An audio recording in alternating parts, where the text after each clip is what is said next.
आप इन पिक्स में देख सकते हो कि किस तरह का जो है अपीयरेंस होगा। इसमें देखो, ध्यान से देखो तो मैकुलर एरिथमा दिखाई दे रहा है।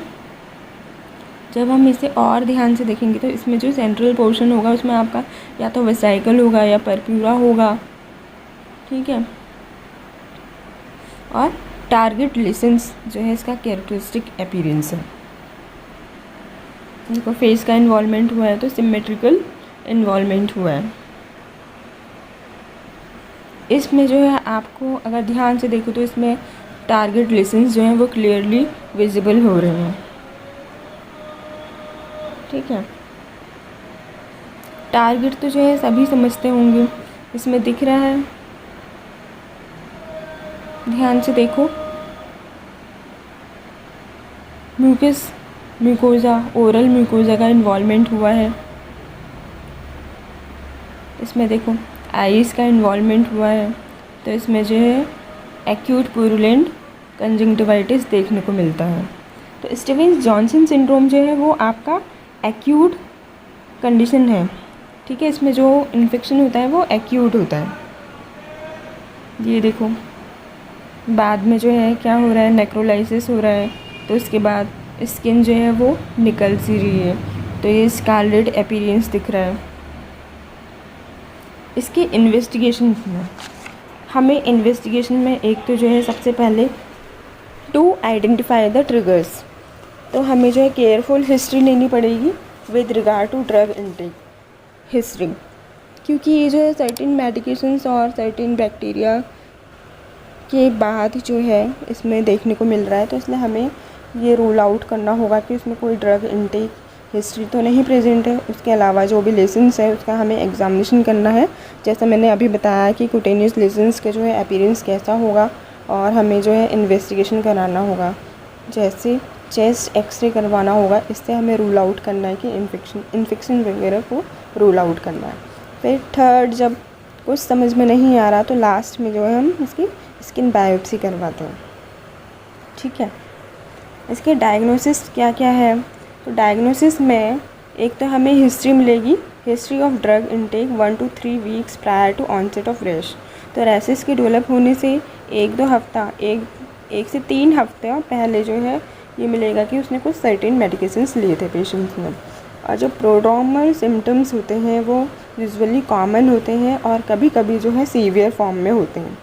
इसमें क्या होता है, sudden appearance of large areas of diffuse erythema with typically crinkled surface blister formation in डेन्यूज। तो इसमें टिपिकली क्रिंकल्ड सरफेस देखने को मिलता है। क्रिंकल्ड मीन्स फोल्ड्स, खूब सारे लाइंस फोल्ड्स देखने को मिल रहे हैं। क्या कह सकते हैं इसको हिंदी में, सिलवटें देखने को मिलते हैं, ठीक है। तो इसमें जो है जनरली स्टार्टिंग में देखा जाए तो किसका इन्वॉल्वमेंट होता है, फेस, नेक और सेंट्रल ट्रंक का इन्वॉल्वमेंट होता है। बाद में ये जो है जनरलाइज्ड हो जाता है, मतलब होल बॉडी को इन्वॉल्व कर लेता है।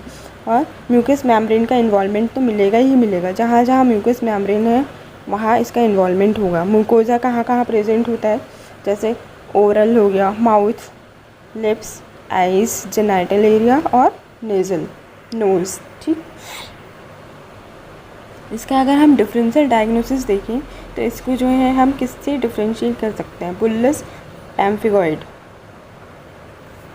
तो बुल्लस पैम्फिगॉइड में क्या होता है कि जैसे कि मैंने पहले बताया था कि स्टीवेंस जॉनसन सिंड्रोम जो है वो एक्यूट कंडीशन है, ठीक है। और स्टीवेंस जॉनसन सिंड्रोम को हम यूजुअली टॉक्सिक एपिडर्मल नेक्रोलाइसिस का माइनर फॉर्म भी बोलते हैं। तो स्टीवेंस जॉनसन सिंड्रोम जो होगा उसमें जो भी इरप्शंस प्रेजेंट होंगे वो आपके एक्यूट कंडीशन में होंगे, और बुल्लस पैम्फिगॉइड जो है वो है आपका क्रॉनिक इरप्शंस। तो बुल्लस पैम्फिगॉइड में जो भी बुल्लाज होते हैं, बुल्ला होते हैं, तो वो यूजुअली रप्चर नहीं होते हैं, लेकिन स्टीवेंस जॉनसन सिंड्रोम में जो है बुल्ला वो रप्चर हो जाते हैं, ठीक है। और जो बुल्लस पैम्फिगॉइड होगा उसमें जो बुल्ला प्रेजेंट होते हैं, क्योंकि बुल्ला पहले मैं ये जो है अदर पीपीटीज़ में मैंने बताया है कि बुल्ला जो होता है वो क्या होता है, वेसाइकल का बड़ा भाई। वेसाइकल का साइज़ छोटा होता है, बुल्ला का साइज़ जो है बड़ा होता है।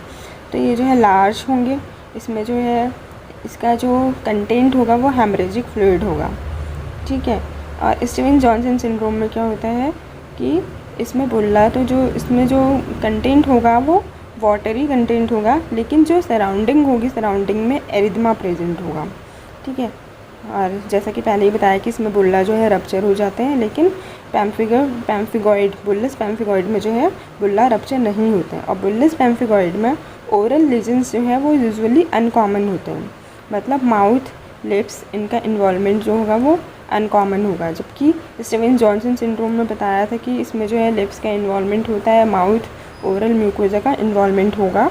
और क्योंकि ये जो है प्रोराइटिक खुजलाने के बाद जब इसमें जो है खुजलाते हैं उसके बाद जो है इसमें सेकेंडरी इन्फेक्शन हो जाता है। सेकेंडरी इन्फेक्शन होने के बाद इसमें जो है क्रस्ट फॉर्म होता है, तो लिप्स में जो है आपको क्रस्ट देखने को मिलेंगे, ठीक है। तो बुल्लस पैम्फिगॉइड का अपीयरेंस जो है किस तरह का होता है, ये देखो इस पिक्चर में देखो खूब सारे बुल्ला दिख रहे हैं, लेकिन सराउंडिंग में इसमें मैकुलर एरिथमा प्रेजेंट नहीं है। रप्चर होने के बाद जो है आप देख सकते हैं कि वो बुल्लस पैम्फिगॉइड में जो है वो रप्चर नहीं होता है। तो इसमें बुल्ला जो है क्लियर कट सही से दिख रहे हैं, देखो ध्यान से देखो। अब इसकी जो है रिस्क क्या क्या हो सकते हैं, कॉम्प्लिकेशंस क्या क्या हो सकते हैं। Steven Johnson syndrome and toxic epidermal नेक्रोलाइसिस our life threatening reactions. तो ये जो होते हैं ये लाइफ थ्रेटनिंग रिएक्शंस होते हैं, अगर इनको ट्रीट नहीं किया जाए तो ये जो है अल्टीमेटली डेथ कॉज कर सकते हैं। तो इसकी कॉम्प्लिकेशन में क्या क्या हो सकते हैं, जैसे बताया था कि म्यूकोजा का इन्वॉल्वमेंट हो रहा है, तो आइस का अगर इन्वॉल्वमेंट हो रहा है तो उसमें क्या देखने को मिलेगा, या तो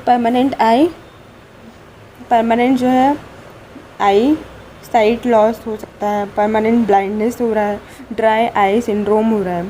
तो ड्राई आई सिंड्रोम का मतलब क्या है, पता ही चल रहा है कि इसमें जो है टीयर्स का फॉर्मेशन जो है प्रॉपरली नहीं हो पाएगा, तो उसकी वजह से जो है क्या होगा, ड्राई आइज़ होंगे, फोटोफोबिया प्रेजेंट होगा।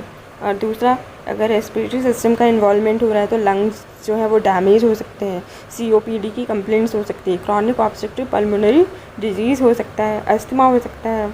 नेल्स को देखो तो इसमें permanent loss of nail beds हो सकते हैं। ईसोफेगस में देखेंगे तो स्कैरिंग ऑफ द ईसोफेगस या फिर अदर म्यूकस मेम्ब्रेन्स का जो है स्कैरिंग देखने को मिल सकता है, अर्थराइटिस देखने को मिल सकता है, और क्रॉनिक फटीग सिंड्रोम देखने को मिल सकता है। क्रॉनिक फटीग सिंड्रोम क्या होता है, it is a complicated disorder.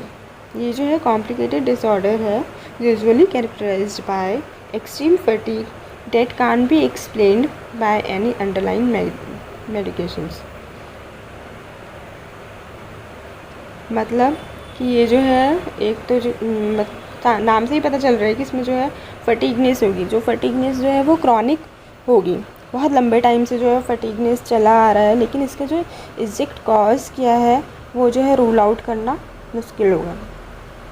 जो भी ये फटीगनेस है ये इसका मेंटल और फिजिकल एक्सर्शन करने से जो है बढ़ता जाएगा, लेकिन अगर ये रेस्ट करता है तो रेस्ट करने के बाद भी जो है इसको इम्प्रूवमेंट नहीं मिलता। तो ये है क्रॉनिक फटीग सिंड्रोम, ठीक है। तो आई होप कि स्टीवन जॉनसन सिंड्रोम जो है सबको क्लियर हो गया होगा। तो इन ब्रीफ हम क्या कह सकते हैं, स्टीवन जॉनसन सिंड्रोम, एक तो पहला कि ये जो है रेयर है, ये यूजुअली देखने को नहीं मिलता है, और दूसरा serious adverse cutaneous eruptions with involvement of mucosa due to certain medications और certain infectious agents। तो ये है Steven Johnson syndrome. Toxic epidermal नेक्रोलाइसिस जो होता है वो यूजुअली आपका सर्टेन मेडिकेशंस के बाद होता है, और स्टीवन जॉनसन सिंड्रोम जो है वो आपका बैक्टीरियल इन्फेक्शन और सर्टेन मेडिकेशंस दोनों के बाद हो सकता है, ठीक है। तो इसको हम जो है टॉक्सिक एपिडर्मल नेक्रोलाइसिस का माइनर फॉर्म भी कह सकते हैं। इसको माइनर फॉर्म क्यों कह रहे हैं, क्योंकि इसमें बॉडी सरफेस एरिया BSA का जो इन्वॉल्वमेंट है वो लेस देन 10% है, ठीक है। तो इसका दूसरा नाम जो है म्यूकोकुटेनियस सिंड्रोम भी है। म्यूकोकुटेनियस सिंड्रोम क्यों कह रहे हैं, क्योंकि इसमें म्यूकोज़ा का भी इन्वॉल्वमेंट है स्किन के इन्वॉल्वमेंट के साथ साथ में।